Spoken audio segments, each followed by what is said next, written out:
നമസ്കാരം. Out of ഫോക്കസിലേക്ക് സ്വാഗതം. Hema committee report പുറത്തു വന്നതിന് പിന്നാലെ ഏറ്റവും കൂടുതൽ കാത്തിരുന്നത് അമ്മയുടെ പ്രതികരണത്തിന് വേണ്ടിയാണ്. താരസംഘടനയായ അമ്മയുടെ പ്രതികരണം ഏതൊക്കെ നിലക്കായിരിക്കും? കാരണം വലിയ ഞെട്ടലും നടുക്കവും ഉളവാക്കുന്ന ആരോപണങ്ങളും പ്രതികരണങ്ങളും പരാമർശങ്ങളും ഒക്കെയാണ് റിപ്പോർട്ടിനകത്തുള്ളത്. സ്വാഭാവികമായും താരസംഘടനയായ അമ്മയ്ക്ക് അതിനകത്ത് എന്ത് പറയാനുണ്ട് എന്നുള്ളതാണ് കേരളീയ പൊതുസമൂഹം ഏറ്റവും കൂടുതൽ കാത്തിരുന്നത്. 2 ദിവസം വൈകിയാണെങ്കിൽ കൂടിയും ഇന്നിപ്പോൾ അമ്മയുടെ പ്രധാനപ്പെട്ട ഭാരവാഹികൾ ചേർന്നൊരു വാർത്താ സമ്മേളനം നടത്തി.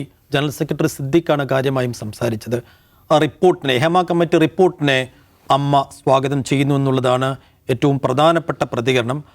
പക്ഷേ റിപ്പോർട്ടിനെ സ്വാഗതം ചെയ്യുമ്പോഴും ഈ റിപ്പോർട്ടിൻ്റെ ഉള്ളടക്കം ഒരിക്കലും അമ്മ സംഘടനയ്ക്കെതിരല്ല, അമ്മ സംഘടനയെ ഒരിക്കലും ഇതിനകത്ത് ടാർഗറ്റ് ചെയ്യുന്നില്ല എന്ന് സിദ്ദിഖ് പറയുന്നു. ഒപ്പം ആ റിപ്പോർട്ടിനകത്ത് പറയുന്ന പവർ ഗ്രൂപ്പിനെ കുറിച്ച് അറിയില്ല. കാസ്റ്റിംഗ് കൗച്ച് എന്ന വിഷയത്തിൽ ഒരു പരാതിയും ഇതുവരെ ലഭിച്ചിട്ടില്ല. അപ്പോൾ വളരെ ഗൗരവതരത്തിലുള്ള അതിൻ്റെ ഉള്ളടക്കമായ ഹേമ കമ്മിറ്റി റിപ്പോർട്ടിൻ്റെ ഗൗരവതരത്തിലുള്ള ഉള്ളടക്കത്തെക്കുറിച്ചൊന്നും കാര്യമായൊന്നും സിദ്ദിഖിന് പറയാനില്ല. എന്നാൽ ആ റിപ്പോർട്ടിനെ സ്വാഗതം ചെയ്യുകയും ചെയ്യുന്നു. അപ്പോൾ ഈ ഹേമ കമ്മിറ്റി റിപ്പോർട്ടും ഒപ്പം അമ്മ എന്ന താരസംഘടനയുമായി ഏതെല്ലാം രീതിയിൽ കണക്ട് ചെയ്യപ്പെട്ടിട്ടുണ്ട്, ഇനി എങ്ങനെയായിരിക്കും കേരളീയ പൊതുസമൂഹം ഈ ഹേമ കമ്മിറ്റി റിപ്പോർട്ടിനെ മുൻനിർത്തി അമ്മ എന്ന സംഘടനയെ, അതിൻ്റെ പ്രവർത്തനങ്ങളെ, അതിൻ്റെ രീതികളെ കാണുക എന്നുള്ളത് ചർച്ച ചെയ്യേണ്ട ഒരു വിഷയമായി തോന്നുകയാണ്. നമ്മൾ ആദ്യം അത് സംസാരിക്കാം. ദാവൂദ് സാഹിബ്, ഈ അമ്മയ്ക്കറിയാത്ത ഏത് പവർ ഗ്യാങ്ങിനെ കുറിച്ചാണ് ഈ ഹേമ കമ്മിറ്റി പറയുന്നത്? നമുക്ക് സേഫ് ഈ പവർ ഗ്രൂപ്പ് അല്ലെങ്കിൽ പവർ ഗ്യാങ് എന്ന് പറയുന്ന ആരൊക്കെയാണ് അതിൽ അംഗങ്ങൾ നമുക്കറിയില്ലല്ലോ. അങ്ങനെ ഇതിൽ പേരുകൾ നമുക്ക് ആ റിപ്പോർട്ടിന് മുഴുവൻ കിട്ടിയിട്ടില്ല. കിട്ടിയതിൽ തന്നെ ആളുകളുടെ പേരുകൾ, വ്യക്തിപരമായ ഐഡൻറ്റിറ്റി വ്യക്തമാക്കുന്ന ഭാഗങ്ങളൊക്കെ മാസ്ക് ചെയ്തില്ല, അത് ഒഴിവാക്കിക്കൊണ്ട് ആണ് നമുക്ക് ഇത് കിട്ടിയിട്ടിരിക്കുന്നത്. അതുകൊണ്ട് നമുക്ക് പറയാൻ പറ്റില്ല ആരാണ്. ചോദിച്ചാൽ ഡയറക്റ്റായിട്ട് ആൻസർ പറയുകയാണെങ്കിൽ. പക്ഷേ അമ്മയുടെ ജനറൽ സെക്രട്ടറി എന്ന് പറഞ്ഞ കാര്യങ്ങൾ ഞങ്ങളതിനെ സ്വാഗതം ചെയ്യുന്നു അദ്ദേഹം പറഞ്ഞ നല്ല കാര്യം തന്നെ. പക്ഷെ അദ്ദേഹം ഇന്ന് മൊത്തം ആ പത്രസമ്മേളനം മൊത്തം എടുത്തു കഴിഞ്ഞാൽ എന്താണ് സ്പെസിഫിക്കായിട്ട് സംസാരിച്ചതെന്ന് ചോദിച്ചാൽ നമുക്കൊരു ഉത്തരമില്ല. അതാണ് അതിൽ ഒന്നാമത്തെ നിരാശാജനകമായിട്ടുള്ള കാര്യം. രണ്ടാമത്തത്, ഈ ഹേമ കമ്മിറ്റി കോൺസ്റ്റിറ്റ്യൂട്ട് ചെയ്യുന്ന ഒരവസ്ഥയിലേക്ക് കാര്യങ്ങൾ എങ്ങനെ എത്തി എന്നുള്ളതാണ് അമ്മ ആദ്യം ആലോചിക്കേണ്ട കാര്യം. അമ്മ എന്ന് പറഞ്ഞാൽ എന്താണ്? ഈ മലയാളം മൂവി ആക്ടേഴ്സിൻ്റെ സംഘടനയല്ലേ, അതിൽ പ്രവർത്തിക്കുന്ന ഏറ്റവും പ്രധാനപ്പെട്ട ഒരു ഡിപ്പാർട്ട്മെൻറ്റ് അല്ലെങ്കിൽ ഒരു സെഗ്മെൻറ്റിൽ ജോലി ചെയ്യുന്ന ആളുകളുടെ സംഘടനയാണ്. അപ്പോൾ അവിടെ പ്രവർത്തിക്കുന്ന ആളുകൾ, പ്രത്യേകിച്ച് സ്ത്രീകൾ, വലിയ തോതിൽ വിവേചനം നേരിടുന്നു. അവർ അതിക്രമങ്ങൾക്ക് വിധേയമാകുന്നു, ലൈംഗിക ചൂഷണത്തിന് വിധേയമാകുന്നു, ചോദ്യങ്ങൾ ഉന്നയിക്കുന്നവർ മാറ്റി നിർത്തപ്പെടുന്നു. ഇങ്ങനെയൊക്കെയുള്ള കാര്യങ്ങളാണല്ലോ ഹേമ കമ്മിറ്റിയിൽ വരുന്നത്. അത് കാലങ്ങളായി തുടരുകയാണ് എന്നും കമ്മിറ്റി റിപ്പോർട്ട് പറയുന്നു.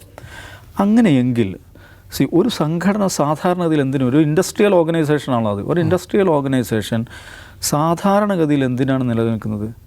ആ ഇൻഡസ്ട്രിയിൽ പ്രശ്നങ്ങൾ പരിഹരിക്കുക, പ്രശ്നങ്ങൾ അഡ്രസ്സ് ചെയ്യുക, അതിലുള്ള അംഗങ്ങളെ, അതുമായിട്ട് അസോസിയേറ്റ് ചെയ്ത ആളുകളെ എംപവർ ചെയ്യുക, അവരെ മുന്നോട്ട് കൊണ്ടുപോകുക, ഇതൊക്കെയാണല്ലോ അവരുടെ ലക്ഷ്യമെന്ന് പറയുന്നത്.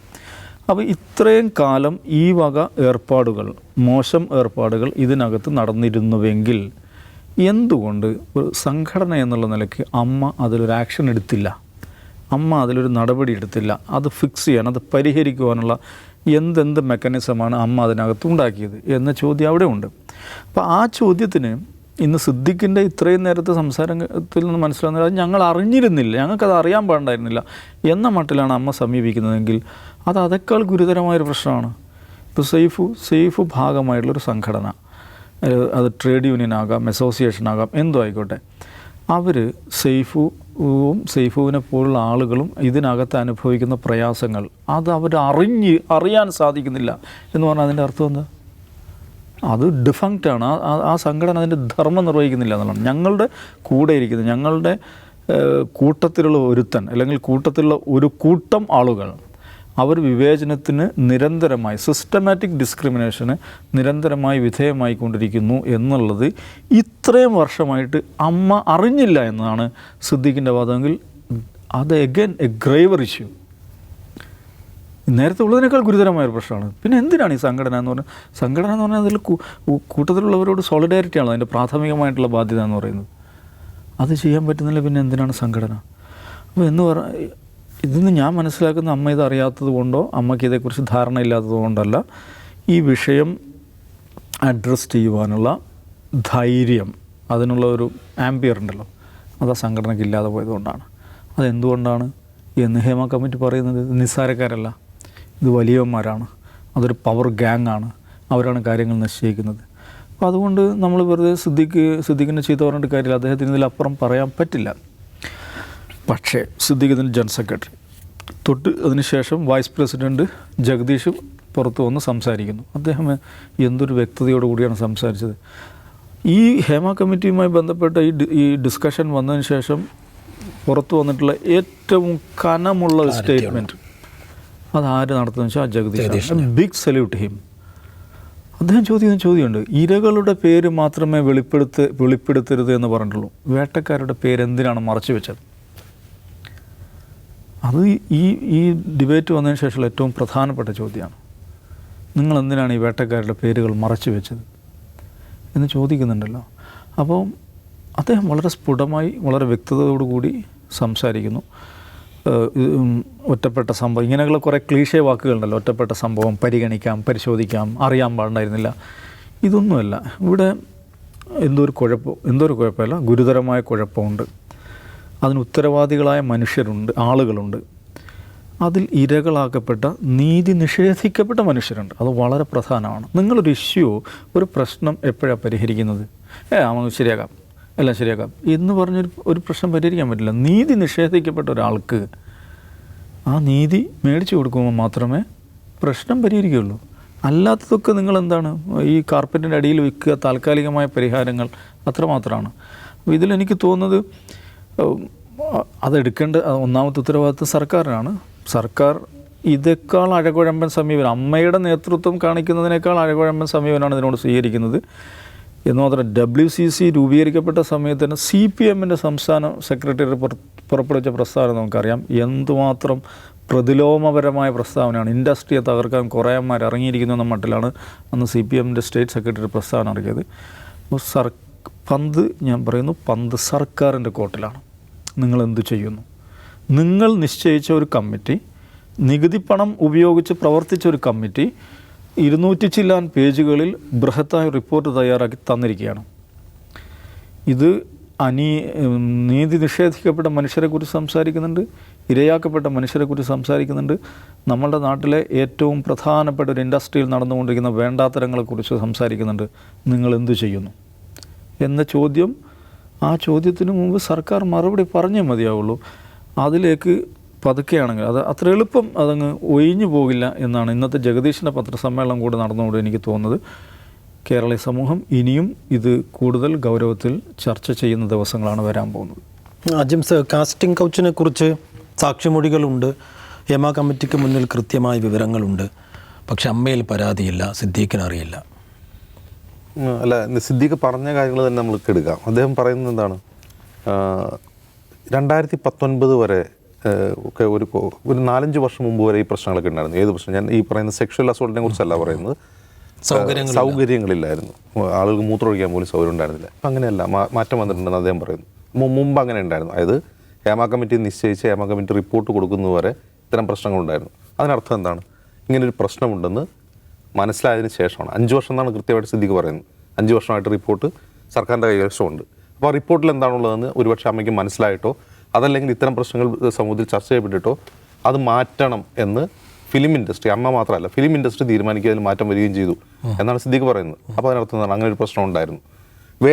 ഈ വേതന വ്യവസ്ഥയെ കുറിച്ച് അദ്ദേഹം പറയുന്നുണ്ട്. പിന്നെ മറ്റൊരു കാര്യം എന്താണ്, ഒരു പരാതി, ഈ സെക്ഷൽ അസോൾട്ടുമായി ബന്ധപ്പെട്ട് ഒരു പരാതി ലഭിച്ചിരുന്നു. അത് മുമ്പ് എപ്പോഴോ ലഭിച്ചതാണ്, 2010-ലോ 2012-ലോ ലഭിച്ചതാണ്. പക്ഷെ അത് പരിശോധിക്കാതിരുന്ന് തെറ്റായിപ്പോയി എന്ന് അദ്ദേഹം സമ്മതിക്കുന്നുണ്ട്. അദ്ദേഹത്തിൻ്റെ കാലത്തല്ല, മുമ്പ് എപ്പോഴോ കിട്ടിയതാണ്. അപ്പോൾ അദ്ദേഹം ഇപ്പോൾ അമ്മയ്ക്ക് വേണ്ടി മറുപടി പറയുകയാണ്, അത് പരിശോധിക്കാതിരുന്നത് തെറ്റായിപ്പോയി. ഇതിനർത്ഥം എന്താണ്? ഒരു പരാതി വന്നിട്ട് അത് പൂഴ്ത്തിവെക്കുകയാണ് ചെയ്തത്. ഇത് ഒരു സെക്ഷൽ അസോൾട്ടാണ് ആ പരാതിയെങ്കിൽ ആണ് എന്ന് നമുക്കറിയില്ല പരാതിയിൽ എന്താണെന്നുള്ളത്. ആ പരാതി പൂഴ്ത്തുക എന്ന് പറഞ്ഞാൽ എന്താണ്? ഒരു കാര്യം മനസ്സിലാക്കാം. ഇത് ഇങ്ങനെ സിദ്ദീഖ് ഇങ്ങനെ പറഞ്ഞുകൊണ്ടിരിക്കുമ്പോൾ സിദ്ദീഖിൻ്റെ വശത്ത് 2 നടിമാരിപ്പുണ്ട്, ജോമോളും അനന്യയും. ആ വാർത്താ സമ്മേളനം മുഴുവൻ ഞാൻ ശ്രദ്ധിച്ചത് ജോമോളെയാണ്. ജോമോൾ ചിരിച്ചുകൊണ്ടേയിരിക്കുകയാണ്. അതായത് തുടക്കം മുതൽ സിദ്ദീഖ് പറയുന്ന ഓരോ സെൻറ്റൻസ് കഴിയുമ്പോഴും ജോമോൾ ചിരിക്കുകയാണ്. അവസാനം ജോമോളുടെ അടുത്തേക്ക് മൈക്ക് പോകുമ്പോൾ ജോമോൾ പറയുന്നത് എന്താണ്, എനിക്കിതുവരെ ഒരു എൻ്റെ വാതിലാരും മുട്ടിയിട്ടില്ല. അത് പറയാനാണ് അവരവിടെ വന്നിരുന്നത്. അവരുടെ വാതിലാരിലും മുട്ടിയിട്ടുണ്ടോ എന്നുള്ളതാണോ ഹേമ കമ്മിറ്റി റിപ്പോർട്ടിലെ ഉള്ളടക്കം?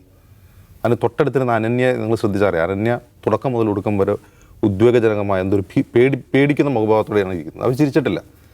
ഞാൻ ആ സിദ്ദീഖിനെയല്ല, ഇവർ രണ്ടുപേരാണ് ശ്രദ്ധിച്ചത്. അതുകൂടാതെ സിദ്ദീഖിന് തൊട്ടപ്പുറം വേറെ ഒരാളിപ്പുണ്ടായിരുന്നു, ജയൻ ചേർത്തല എന്ന് പറയുന്ന ഒരു നടൻ. 10-25 സിനിമയിലൊക്കെ അഭിനയിച്ചിട്ടുള്ളതാണ്, ധാരാളം സീരിയലുകളിൽ അഭിനയിച്ചിട്ടുള്ള ഒരാളാണ്. അപ്പോൾ ഈ വാർത്താ സമ്മേളനം കഴിഞ്ഞ് പോകുമ്പോൾ ഈ ജയൻ ചേർത്തലയ്ക്ക് എന്തോ സംസാരിക്കാറുണ്ട്, മാധ്യമങ്ങൾ മയക്കു വയ്ക്കുകയാണ്. അപ്പോൾ ജയൻ ചേർത്തലയോട് കുറച്ചുകൂടി ചോദ്യങ്ങൾ ചോദിക്കുമ്പോൾ അദ്ദേഹം പറയുകയാണ്, പരാതി കിട്ടിയാലേ അമ്മയ്ക്ക് അന്വേഷിക്കാൻ പറ്റുള്ളൂ. ഒരു പരാതി കിട്ടിയിട്ടുണ്ട്, അതെന്തോ അബദ്ധത്തിൽ പരാതിപ്പെട്ടതാണ്. ഒന്ന് ആലോചിച്ച് നോക്കുക, എത്ര നിരുത്തരവാദപരമായിട്ടാണ് ഈ ജയൻ ചേർത്തല മാധ്യമങ്ങളോട് പറയുന്നത്. എന്തോ അബദ്ധത്തിൽ വന്ന പരാതിയാണ് എന്നാണ്. സിദ്ദീഖ് തന്നെ പറയുന്നു അത് തെറ്റായിപ്പോയി, പരാതി ലഭിച്ചത് പരിശോധിക്കാനും തെറ്റായിപ്പോയി എന്ന് പറയുമ്പോൾ ജയൻ ചേർത്തല പറയുന്നത് അങ്ങനെയല്ല, എന്തോ അബദ്ധം പറ്റിയ പരാതിയാണെന്നാണ്. ഇതാണ് അതായത് സിദ്ദീഖ് പറഞ്ഞതിലല്ല, സിദ്ദീഖ് പറയാത്തതിലും ബാക്കിയുള്ളവരുടെ മുഖഭാവങ്ങളിലും ജയൻ ചേർത്തലയുടെ ടിപ്പണിയിലുമാണ് ഞാൻ ആ വാർത്താ സമ്മേളനം വായിച്ചെടുക്കുന്നത്. അതിൽ നിന്ന് ആൾക്ക് മനസ്സിലാവും എന്താണ് സംഭവം എന്നുള്ളത്. ഇവർക്കൊക്കെ അറിയാം എന്താണ് ഇൻഡസ്ട്രിയിൽ നടക്കുന്നതെന്ന്. അതിൽ അടിയന്തരമായി ചില കാര്യങ്ങൾ പരിഹരിക്കേണ്ടതെന്ന് അവർക്ക് തന്നെ ബോധ്യമായതിൻ്റെ പേരിലാണ് കാരവനുകൾ ഏർപ്പെടുത്താനും അതുപോലെ അടിസ്ഥാന സൗകര്യങ്ങൾ ഒരുക്കാനും ഫിലിം സെറ്റുകളിൽ അടിസ്ഥാന സൗകര്യങ്ങൾ ഒരുക്കാനും അവർ സമ്മർദ്ദം ചെലുത്തി. അവരാണ് അത് മാറ്റിയതെന്നല്ല, നിർമ്മാതാക്കളാണ് അത് ചെയ്യേണ്ടത്. അവരാവശ്യപ്പെട്ടത് ചെയ്തിട്ടുണ്ട്. അത് അവർക്ക് തന്നെ അറിയാം ചില കാര്യങ്ങൾ. പക്ഷേ അവർക്ക് പരിഹരിക്കാൻ പറ്റാത്തൊരു പ്രശ്നം സ്ത്രീകളുടെ മൊഡസ്റ്റിയുമായി ബന്ധപ്പെട്ട, സ്ത്രീകൾക്ക് നേരെ ഉണ്ടാകുന്ന ലൈംഗിക അതിക്രമവുമായി ബന്ധപ്പെട്ട കാര്യങ്ങളിൽ അവർക്കൊന്നും ചെയ്യാൻ പറ്റിയിട്ടില്ല. അതുകൊണ്ടാണ് ഞങ്ങൾക്ക് പരാതി കിട്ടിയിട്ടില്ല എന്ന് പറയുന്നത്. അത് അവർക്കറിയാം എന്നാണ് ഈ ബാക്കി ഭാഗങ്ങൾ കൂടി കൂട്ടിവായിക്കുമ്പോൾ നമുക്ക് മനസ്സിലാവുന്നത്. എന്തുകൊണ്ടാണ് അവർക്കതിൽ നടപടിയെടുക്കാൻ കഴിയാത്തതെന്ന് ചോദിച്ചാൽ, അതിൽ ഈ പറയുന്ന ഈ 15 പവർ ഗ്രൂപ്പ് എന്ന് പറയുന്ന 10-15 പേര്, അത് 15 പേരാണോ ആരൊക്കെയാണോ 15 എന്നുള്ള കാര്യമില്ല. 10-15 പേർ എന്നാണ് ഹേമ കമ്മിറ്റി റിപ്പോർട്ട് പറയുന്നത്. അതിനർത്ഥം അത് 10 പേരാകാം, 12 പേരാകാം, ചിലപ്പോൾ 8 പേരാകാം. അതിലൊന്നുമല്ല കാര്യം. അവരാണ് ഇൻഡസ്ട്രി നിയന്ത്രിക്കുന്നത്. ദാവൂദ് സാഹിബ് പറഞ്ഞത് ഇതൊരു ഇൻഡസ്ട്രിയൽ യൂണിയനാണ്. ഇൻഡസ്ട്രിയൽ യൂണിയൻ എന്നല്ല അതിന് പറയാം, അതൊരു തൊഴിലാളി യൂണിയനാണ്. ഇപ്പോൾ ഒരു മാക്സിമം കാഴ്ചപ്പാടിൽ പറഞ്ഞാൽ കൾച്ചറൽ എംപ്ലോയീസ് ആയിട്ടുള്ള നടന്മാർ, സാംസ്കാരിക തൊഴിലാളികളായ കുറേ നടന്മാർ ഉണ്ട്. ഈ കൾച്ചറൽ എംപ്ലോയീസിൻ്റെ ഒരു പ്രശ്നം എന്താണെന്ന് വെച്ചാൽ അവർ ഒരേ പ്രിവിലേജുള്ള ആൾക്കാരായിരിക്കില്ല. ഞാൻ ഈ കൾച്ചറൽ എംപ്ലോയീസിൽ ഞാൻ മാധ്യമപ്രവർത്തകരെ കൂടി ഉൾപ്പെടുന്നു. മാധ്യമപ്രവർത്തകർ ഒരേ പ്രിവിലേജുള്ള ആൾക്കാരായിരിക്കില്ല. അതുപോലെ സിനിമാ നടന്മാരും ഒരേ പ്രിവിലേജുള്ള ആൾക്കാരായിരിക്കില്ല. അതിൽ 500 രൂപ വേതനം കിട്ടുന്ന ആൾ മുതൽ 50 ലക്ഷം വേതനം കിട്ടുന്ന ആൾ വരെ ഉണ്ടാവും. അപ്പോൾ ഇവരുടെ പ്രിവിലേജ് ഒന്നല്ല. ആ പ്രിവിലേജ് ഒന്നല്ലാത്തവരുടെ പരാതികൾക്കും ആ പ്രിവിലേജ് ഉണ്ടാവില്ല. ഒരു ജൂനിയർ ആർട്ടിസ്റ്റ് പരാതി കൊടുക്കുന്നതും മമ്മൂട്ടിയോ മോഹൻലാലോ പരാതി കൊടുക്കുന്നതും തമ്മിൽ വ്യത്യാസമുണ്ട്. അപ്പോൾ ഇവിടെ ഓപ്പറേഷൻ നടത്തുന്നത് ആരാണ് വേട്ടക്കാർ, ആരാണ് ഇരകൾ എന്ന് നമുക്കെല്ലാം അറിയാം. എന്താണ് സംഭവിക്കുന്നത് സാധാരണ ഞങ്ങൾക്കെല്ലാം അറിയാം. എന്നിട്ട് ഇവരിന്ന് കുറേ വാചോടോപങ്ങളിലൂടെ ഇങ്ങനെ ന്യായീകരിക്കുക, ഒഴിഞ്ഞു മാറുക. അതാണ് സിദ്ദീഖിൻ്റെ വാർത്താ സമ്മേളനം നമ്മൾ കണ്ടത്. നമ്മൾ ജഗദീഷ് നടൻ്റെ കരിയർ എടുത്ത് നോക്കുക, അദ്ദേഹത്തിൻ്റെ രാഷ്ട്രീയ നിലപാടുകൾ എടുത്ത് നോക്കുക. അതൊരു കോൺഗ്രസ്സുകാരനായിരുന്നു, സ്ഥാനാർത്ഥിയായിട്ട് മത്സരിച്ചിട്ടൊക്കെ ഉണ്ട്. ഇപ്പോൾ അദ്ദേഹത്തിൻ്റെ രാഷ്ട്രീയമൊന്നുമില്ല, അദ്ദേഹം രാഷ്ട്രീയം വിട്ടു എന്നാണ് പറയുന്നത്. എന്ത് മനോഹരമായിട്ടാണ് അദ്ദേഹം ആ കാര്യങ്ങൾ സിദ്ദീഖിൻ്റെ വാർത്താ സമ്മേളനത്തെ ഓരോന്നായി പൊളിച്ചെടുക്കുകയാണ് അദ്ദേഹം ചെയ്തത്. ഇത് ഒറ്റപ്പെട്ട സംഭവമോ നിസ്സാര സംഭവങ്ങളോ അല്ല എന്ന് അമ്മയുടെ വൈസ് പ്രസിഡൻ്റായ ജഗദീഷ് ജനറൽ സെക്രട്ടറിയോട് പറഞ്ഞ് തിരുത്തുകയാണ്. അപ്പോൾ ഇതിനർത്ഥം അത് പറയാൻ ജഗദീഷ് ഉണ്ടായി എന്നുള്ളതാണ്. ഞാൻ പറയുന്നത് ജോമോളും അനന്യയും ആ വേദിയിലിരുന്ന് ചെയ്തതിൻ്റെ മറുപടി കൂടിയാണ് ജഗദീഷ് ചെയ്യുന്നത്. ജഗദീഷ് സംസാരിക്കുന്ന ആർക്കുണ്ട്, അദ്ദേഹത്തിൻ്റെ മനസാക്ഷിക്ക് വേണ്ടിയാണ് സംസാരിക്കുന്നത് ഞാൻ മനസ്സിലാക്കുന്നത്. അദ്ദേഹത്തിൻ്റെ കരിയർ എടുത്ത് നോക്കുക, അദ്ദേഹം ഏത് ഗ്യാങ്ങിൽ നിന്ന് വരുന്നതാണ്, അദ്ദേഹം ഏത് ഗ്യാങ്ങിനോടൊപ്പമായിരുന്നു അദ്ദേഹത്തിൻ്റെ കരിയറിലെ ഭൂരിഭാഗം സമയത്തും നമുക്കറിയാം. അദ്ദേഹത്തിൻ്റെ ഭാര്യയുടെ മരണത്തിന് ശേഷം അദ്ദേഹത്തിൻ്റെ അഭിനയത്തിലുണ്ടായ മാറ്റം, അദ്ദേഹത്തിൻ്റെ രാഷ്ട്രീയ നിലപാടുകളുണ്ടായ മാറ്റം, ആ മാറ്റമാണ് അദ്ദേഹത്തിൻ്റെ ഒരു സ്പിരിച്വാലിറ്റി ഉണ്ടായ മാറ്റമായിട്ടാണ് എനിക്ക് തോന്നുന്നത് ഇന്ന് നടത്തിയിട്ടുള്ള. ഇന്ന് ജഗദീഷ് അത് പറഞ്ഞില്ലെങ്കിൽ ഒന്ന് ആലോചിച്ച് നോക്കാം. ജഗദീഷ് എന്നല്ല ആരും ഒന്നും മിണ്ടിയില്ലെങ്കിൽ സിദ്ദീഖ് എന്ത് ചെയ്യും? ജനറൽ സെക്രട്ടറി, ഞാൻ സിദ്ദീഖിനെയല്ല പറയുന്നത്, അമ്മ എന്ന സംഘടന കൈ എഴുന്നേറ്റ് പോവാണ്. അതേസമയം ഒരു അനീതിയുടെ എന്താണ് പറയുക, ഒരു ക്രൂഷ്യൽ ജംഗ്ഷറിൽ വെച്ചിട്ട് ജഗദീഷ് എഴുന്നേറ്റ് സംസാരിക്കുകയാണ്. എനിക്ക് ഭയങ്കരമായ രോമാഞ്ചം ഉണ്ടായിപ്പോയി അത് കണ്ടപ്പോൾ. എന്നുവെച്ചാൽ അദ്ദേഹം അതിനെന്താണ് അനീതിയാണെന്ന് ലോകം മുഴുവൻ മനസ്സിലാക്കുന്ന ഒരു കാര്യത്തിൽ ജഗദീഷ് എഴുന്നേറ്റ് നിന്ന് സത്യം പറയാണ്, നീതിക്ക് വേണ്ടി സംസാരിക്കുകയാണ്. ഞാൻ അതുകൊണ്ട് തന്നെ പറയുന്നു, ഈ ഹേമ കമ്മിറ്റി റിപ്പോർട്ട് ഒരു കുടം തുറന്നുവിട്ട ഭൂതമാണ്. ഇതിൽ പലർക്കും പരിക്കേൽക്കും, പലർക്ക് പരിക്കേൽക്കാൻ പോവുകയാണ്. അതിലേറ്റവും പ്രശ്നം സർക്കാരിനും ആ സർക്കാരിനെ നയിക്കുന്ന പാർട്ടിക്കും. ഇന്നിപ്പോൾ ആ വാർത്താ സമ്മേളനം കഴിഞ്ഞ ഉടനെ തന്നെ MV ഗോവിന്ദ മാസ്റ്റർ വാർത്താ സമ്മേളനത്തിൽ പറഞ്ഞ പഴയ കാര്യങ്ങൾ വീണ്ടും പറഞ്ഞുകൊണ്ടിരിക്കുകയാണ്. ഇവിടെ മനസ്സിലാക്കേണ്ട കാര്യം, ശബരിമല വിധി നടപ്പാക്കാൻ ശ്രമിച്ചപ്പോൾ ആ ശ്രമിച്ചതിൽ കൈപ്പൊള്ളിയ ഒരു പാർട്ടിയാണ് CPM, കൈപ്പൊള്ളിയ ഒരു സർക്കാരാണ് ഇപ്പോൾ ഭരിച്ചുകൊണ്ടിരിക്കുന്നത്. ആ സെയിം അബദ്ധം ഈ ഹേമ കമ്മിറ്റി റിപ്പോർട്ട് വരാൻ പോകുന്നത്. ഇവരെ സംബന്ധിച്ച് എന്താണ്, ഒരു വശത്ത് ഞങ്ങൾ സ്ത്രീകളോടൊപ്പമാണ്, ദുർബലരോടൊപ്പമാണ്, ഞങ്ങൾ പുരോഗമന പ്രസ്ഥാനമാണ്, ഞങ്ങൾ പ്രോഗ്രസീവ് ഔട്ട്ലുക്കുള്ള പാർട്ടിയാണ്, സർക്കാരാണ് എന്ന് നിരന്തരം പറയുകയും അത് സ്ഥാപിക്കാൻ വേണ്ടി പബ്ലിക് റിലേഷൻ വർക്ക് നടത്തുകയും ആളുകളെ കൊണ്ട് എഴുതിപ്പിക്കുകയും സാമൂഹ്യ മാധ്യമങ്ങളിൽ വാദോരാതെ പുകഴ്ത്തുകയും ചെയ്യുന്ന ഒരു പാർട്ടിയും സർക്കാരും ഇങ്ങനൊരു നിമിഷത്തിൽ, ഇപ്പോൾ ദിവസം നേരത്തെ പറഞ്ഞല്ലോ WCC രൂപീകരിച്ചപ്പോൾ എന്തായിരുന്നു പാർട്ടി സെക്രട്ടറിയുടെ നിലപാടെന്ന്. ഈ സർക്കാരിൻ്റെ നിലപാടും ആദ്യം അതിനോട് എന്തായിരുന്നു? ഇപ്പോൾ ദിലീപ് കേസുമായി ബന്ധപ്പെട്ട് മുഖ്യമന്ത്രി പിണറായി വിജയൻ പറഞ്ഞ അങ്ങനെ ഒരു ഗൂഢാലോചന ഇല്ല എന്ന് പറഞ്ഞ് തള്ളി പറഞ്ഞ അതേ പിണറായി വിജയന് പിന്നീട് ദിലീപിനെ അറസ്റ്റ് ചെയ്യേണ്ടി വന്നു. ഇവിടെയും നോക്കുക, ഇവിടെയും ഇപ്പോൾ അമ്മയെ ഷെയ്ക്ക് ചെയ്യേണ്ട എന്ന് തീരുമാനിക്കുന്ന പാർട്ടിയും സർക്കാരും അവസാനം ഇതിൽ ഇടപെടാൻ നിർബന്ധിതരാകും. കാരണം അമ്മ അതിലുള്ളൊരു സാമൂഹിക സമ്മർദ്ദം ഇപ്പോൾ തന്നെ രൂപപ്പെട്ടിട്ടുണ്ട്. അതിൻ്റെ മുന്നണി പോരാളിയായി ഇന്ന് ജഗദീഷ് നമുക്ക് നിർത്താൻ കഴിയും. തീർച്ചയായും. അപ്പോൾ ഹേമ കമ്മിറ്റി റിപ്പോർട്ട് പുറത്തു വന്ന് ഏകദേശം 3 ദിവസം എടുത്താണ് ഇപ്പോൾ സിദ്ദീഖിൻ്റെ അമ്മയുടെ ഒരു പ്രതികരണം വന്നത്. ഇത് പറയാനായിരുന്നു ഇത്രയും ദിവസം.